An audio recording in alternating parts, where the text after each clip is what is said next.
Hi and welcome back to my YouTube channel.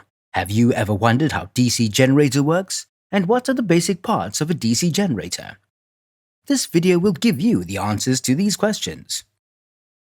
We will start with the basic parts of the elementary DC generator. As you can see, the configuration of DC generator is pretty simple.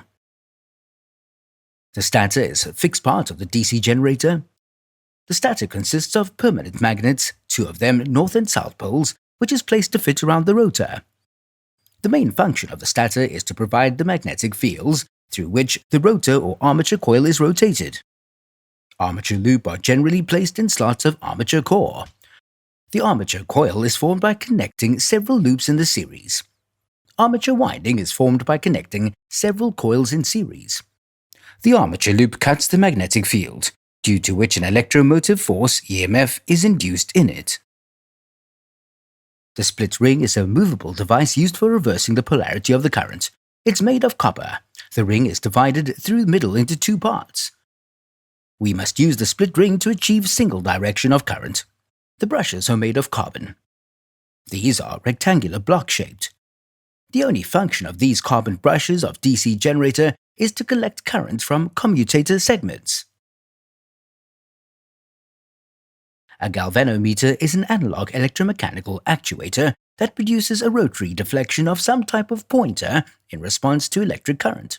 So how does the DC generator work? Firstly, we don't want that current direction to change. We want it to remain the same at all times.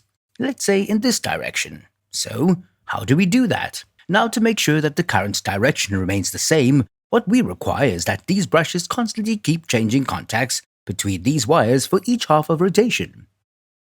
So if the current flows in this way, in this position, this brush must be connected to this wire.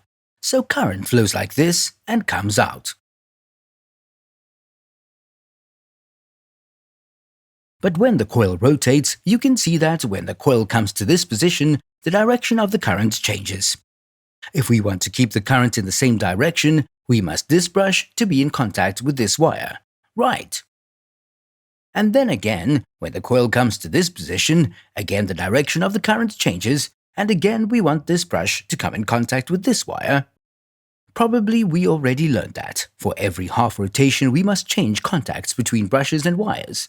But how do we make this process happen automatically? We can automate this process by adding split rings. Split rings, as the name suggests, is a ring that is split in between, giving two half rings with the same gap in between. Now let's see how the split rings automatically change contact for every half a rotation.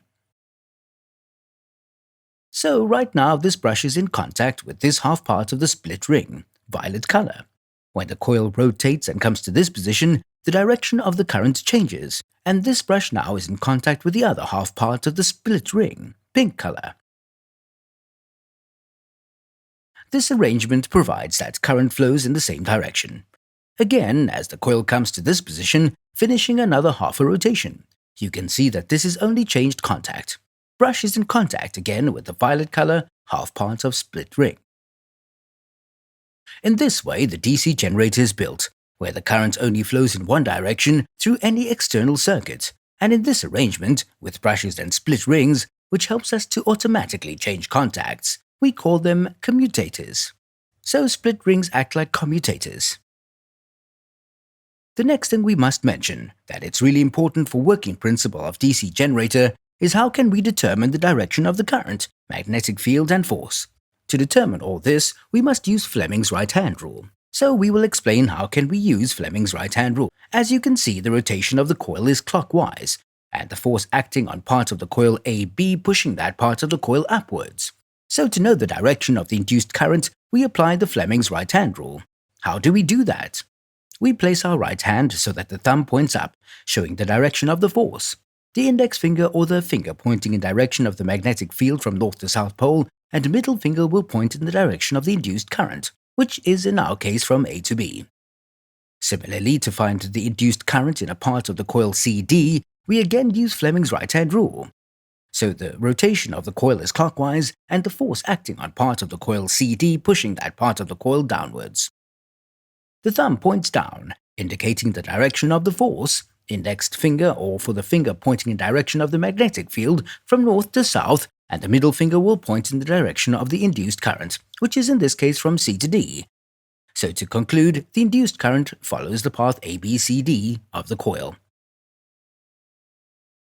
The effect of the split ring commutator in DC generators is to ensure that the induced EMF is always in one direction. We can see that in this graph, where V represents the amount of induced EMF and T represents time. You will notice in the graph how the sine wave changes with rotational speed of the coil.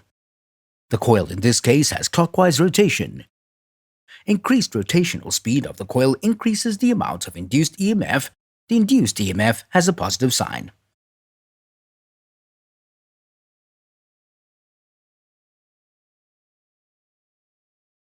Also, you see the example how the sine wave changes with rotational speed of the coil, when the coil is rotating counterclockwise. Again, the increased rotational speed of the coil increases the amount of induced EMF. In this case, the induced EMF has a negative sign.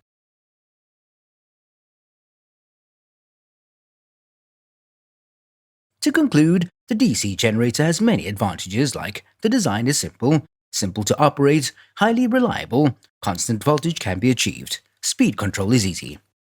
Also, DC generators are added in many applications like boosters in welding equipment to charge batteries and solar systems in an emergency at your house and offices.